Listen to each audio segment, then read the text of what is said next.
Roughly 10 hours into Dead Island 2, I started to wonder if there was much point in continuing. I kept waiting for the game to introduce some new gameplay mechanic or narrative surprise that would keep me invested, or at the very least give me some kind of reason to keep going. But after 10 more hours, I was certain if I wasn't playing this game for a review, I'd have stopped playing long before the conclusion. My biggest problem with Dead Island 2 is its gameplay loop, which isn't so much a loop as much as it is a flat circle.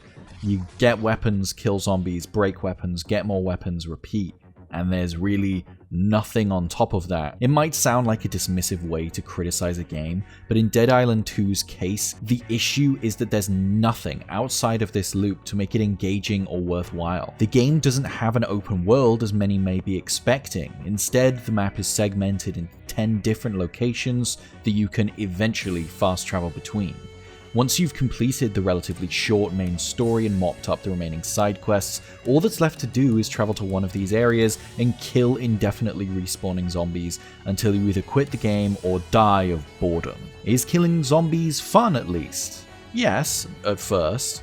Almost every body part a zombie has can be hacked off in a visceral and dynamic fashion, but as the story progresses, this novelty quickly begins to wear off. Sending a zombie and its jawbone flying in two separate directions admittedly never gets old, but the additions to the combat such as ability cards do little to spice up the action. It especially doesn't help that as soon as you get your hands on firearms, the game's inconsistent challenge level becomes a joke.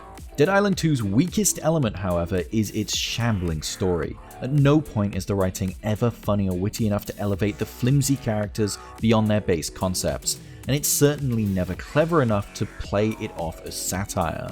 It's not all bad. A few of the side quests did manage to coax a couple of laughs out of me, even if they were few and far between. The side quests in general feel a lot more flavorful than anything the main story has to offer, as they tend to lean more into the absurd characters for their humor instead of the mishandled drama of the campaign.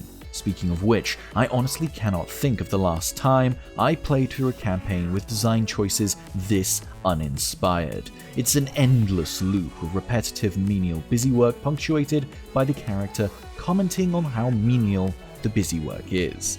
A cardinal sin of game writing. I played through Dead Island 2 on two separate builds, one that was relatively high-end and another that was relatively modest, and both generally ran pretty smoothly. In fact, even the more modest build managed to run the game with all settings on Ultra, with only minor FPS drops compared to its beefier counterpart. Both the button mapping and graphical settings are relatively robust too, which is handy considering how high the motion blur is set by default. Regardless of which build I ran the game on, I did run into a couple of pretty hefty FPS drops during certain set pieces in the main story. Apart from the admittedly impressive technical performance though, it's hard to find much reason to recommend Dead Island 2.